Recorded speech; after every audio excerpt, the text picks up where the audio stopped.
Good morning student. I hope कि मैंने कल आपको जो पोएम दी थी वो आपने अपनी नोटबुक में लिख ली होगी।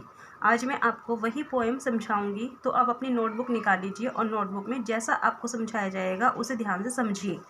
देखिए, सबसे पहले आपकी पोएम का नाम क्या है? Dust of snow. Dust of snow किसके द्वारा लिखी गई है? रॉबर्ट फ्रॉस्ट के द्वारा लिखी गई है। मीन्स इसके पोएट कौन है? Robert Frost. इस पोएम में केवल 2 ही स्टैंजा है, छोटी सी पोएम है, लेकिन यह एक सिंबॉलिक पोएम है। मतलब सिंबॉलिक मीन्स एक सांकेतिक कविता है जो हमें एक मैसेज देती है। सबसे पहले हमें क्या समझना है? देखिए, the way a crow Shuk down on me the dust of snow from a hemlock tree. The way a crow shook down on me the dust of snow from a hemlock tree। Her line का last word देखिए क्या है। First line का last word क्या है? Crow. Second line का last word क्या है?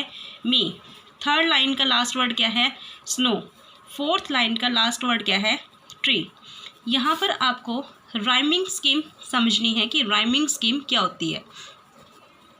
राइम मीन्स, देखिए ये वर्ड क्या है? क्रो। इसकी प्रोनाउंसिएशन क्या है? क्रो। अब इसकी है मी, इसकी है स्नो, इसकी है ट्री। देखिए लास्ट वर्ड क्या है? ट्री। अब इस वर्ड की प्रोनाउंसिएशन क्या है? क्रो। क्रो की प्रोनाउंसिएशन बाकी किस वर्ड से मिलती है? स्नो से। क्रो, स्नो दोनों की सेम साउंड आ रही है। अगर हम क्रो और स्नो को बोलते हैं तो लास्ट में जो साउंड हमारी आ रही है वो सेम है। इसे हम क्या बोलते हैं? Rhyming scheme. अब सेकेंड लाइन में देखिए क्या है? मी लिखा हुआ है और लास्ट लाइन में क्या लिखा हुआ है? ट्री लिखा हुआ है। अगर हम मी और ट्री दोनों को साथ बोलते हैं तो इसकी प्रोनाउंसिएशन भी क्या आती है? मी ट्री। दोनों की सेम साउंड आ रही है, दोनों की राइमिंग स्कीम सेम है। तो हम इसकी राइमिंग स्कीम कैसे लिखते हैं? जो फर्स्ट लाइन है उसे हम लिखते हैं ए। स्मॉल आपने ए लिखना है। इसकी साउंड जिस वर्ड से मिल रही थी स्नो, हम उसको भी क्या नाम देंगे? ए का।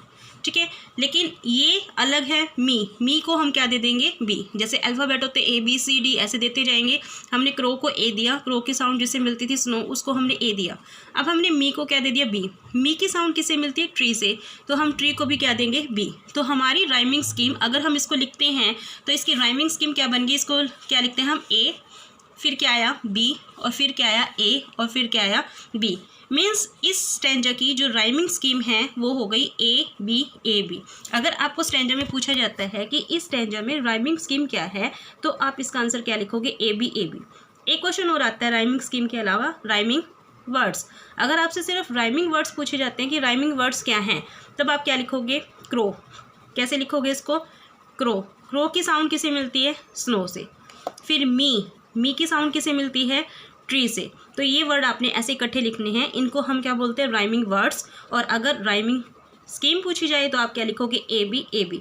तो हमारी राइमिंग स्कीम हो गई ए बी और हमारे राइमिंग वर्ड्स हो गए क्रो, स्नो, मी, ट्री। ये आगे स्टैंजा में आपको लिखे मिलेंगे, आपको अभी लिखने की ज़रूरत नहीं है, सिर्फ आप इसे समझ लीजिए। हाँ जी, अब देखिए द वे अ क्रो। अब इसमें यहाँ पर मैंने आपके लिए वर्ड मीनिंग लिखे हैं ताकि आप इसको ईजिली समझ लें। वे का मीनिंग क्या होता है? तरीका। क्रो मीन्स क्या होता है? कोआ। शुक क्या होता है? हिलाना। ठीक है, और डाउन होता है नीचे। मी क्या होता है? मुझ पर। डस्ट ऑफ स्नो, देखो डस्ट वैसे होती है धूल मिट्टी, लेकिन यहाँ पर डस्ट का मतलब धूल मिट्टी से नहीं है। यहाँ पर डस्ट का मतलब लिया गया है छोटे छोटे कण से। स्नो आपको पता है स्नो क्या होती है? बर्फ़, हिम जिसे हम बोलते हैं। From a hemlock tree. Hemlock एक पेड़ का नाम है जो कि एक विशेला पेड़ होता है। तो क्या हिंदी बनी इसकी? The way a crow Shuk down on me, जिस तरीके से एक कौवे ने मुझ पर हिलाकर गिरा दिया। द डस्ट ऑफ स्नो, क्या गिरा दिया? द डस्ट ऑफ स्नो, कि हिम के कण। फ्रॉम अ हेमलॉक ट्री, एक हेमलॉक वृक्ष से। मीन्स इन चारों लाइन का क्या मीनिंग बना कि एक क्रो एक हेमलॉक वृक्ष पर बैठा था और क्रो क्या करता है? अपने पंखों को फड़फड़ाता है, जिसके कारण क्या हुआ कि क्रो के ऊपर जो डस्ट ऑफ स्नो थी, मतलब जो हिमकण थे, वो नीचे गिर जाते हैं। और उस पेड़ के नीचे कौन खड़ा था? Poet means Robert Frost. क्या बना? अब इसका मीनिंग क्या बना कि रॉबर्ट फ्रॉस्ट एक पेड़ के नीचे खड़ा था। ठीक है, क्योंकि वहाँ पर एटमॉस्फेयर अच्छा नहीं था, तो रॉबर्ट फ्रॉस्ट क्या करता है? थोड़े टाइम के लिए उस पेड़ के नीचे रुक जाता है। लेकिन क्या होता है कि जब रॉबर्ट फ्रॉस्ट वहाँ पर आराम से खड़ा था तो उसी पेड़ के ऊपर एक क्रो बैठा था, और क्रो जो है, क्रो क्या करता है? मूवमेंट करता है। उस मूवमेंट की वजह से क्या होता है कि क्रो के ऊपर जो स्नो थी, जो बर्फ़ के कण थे, वो नीचे गिर जाते हैं। और किसके ऊपर गिर जाते हैं? पॉइंट के ऊपर। अब जब बर्फ़ के कण पॉइंट पर गिरे तो पॉइंट की क्या कंडीशन होती है वो इस नेक्स्ट स्टेंजर में बताया गया। ठीक है, is it clear to you? Yes, first stanza आपको क्लियर हो गया।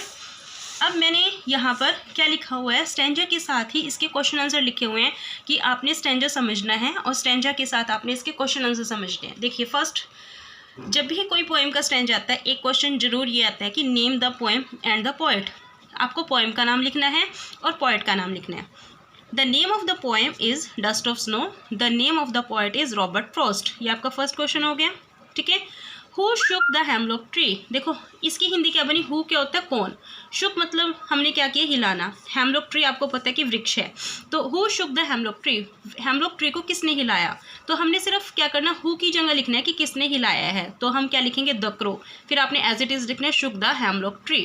थर्ड क्वेश्चन है what was on the tree at the time, what was on the tree at the time, tree पर क्या था उस समय, there were particles of snow, वृक्ष पर भी क्या थे उस समय, बर्फ के कण थे। हम इसको जहाँ हमने ये लिखा है डस्ट ऑफ स्नो लिखा है, तो डस्ट ऑफ स्नो का मतलब यहाँ पर क्या, पार्टिकल्स ऑफ स्नो मतलब बर्फ के कण थे।